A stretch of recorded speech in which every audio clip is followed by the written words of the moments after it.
चला तर मित्रांनो, आज करूया चिकन. ते चिकन स्वच्छ धुवून हळद मीठ टाकून घेतले मी.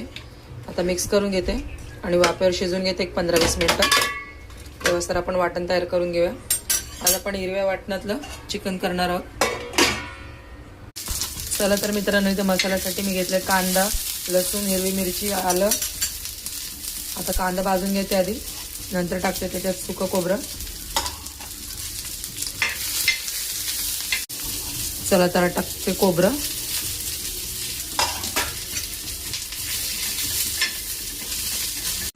चला तर मित्रांनो, तर कांदा, खोबरं, आलं, लसूण, मिरची सगळं भाजून घेतले मी. आता टाकते त्यात भरपूरशी अशी कोथिंबीर. दांडे सकट घेतले मी स्वच्छ धुवून.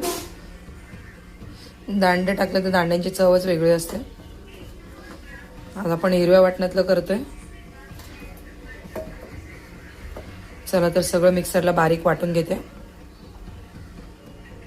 चला तर मित्रांनो, आपलं वाटण झालंय.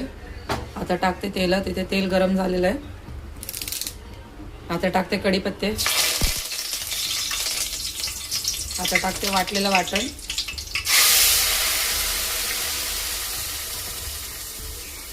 आता टाकते थोडंसं हळद, चवीपुरतं मीठ.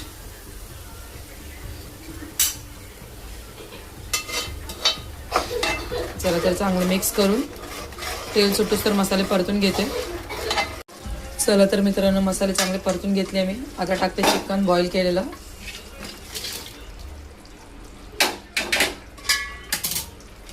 आता टाकते इथे चिकन मसाला.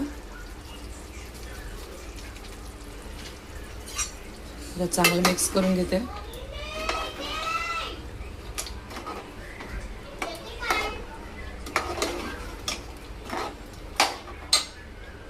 आता टाकूया गरजेनुसार पाणी.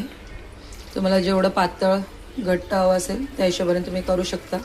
मी मीडियम ठेवणार आहे. चला तर रश्श्याला मस्त उकळी आणते. चला तर मित्रांनो, इथे बघू शकता रश्श्याला मस्त कळकळून उकळी आलेली आहे. चला तर मित्रांनो, इथे बघू शकता मस्त गरमागरम लंच रेडी आहे आपलं. इथे आहे गरमागरम भात. इथे आहे चिकन रस्सा हिरव्या वाटणातला. इथे आहे कांदे. तुम्हाला जर माझ्या रेसिपीज आवडत असतील तर व्हिडिओला लाईक करा, शेअर करा आणि सबस्क्राईब करा माझ्या चॅनलला. आणि जास्तीत जास्त शेअर करा प्लीज.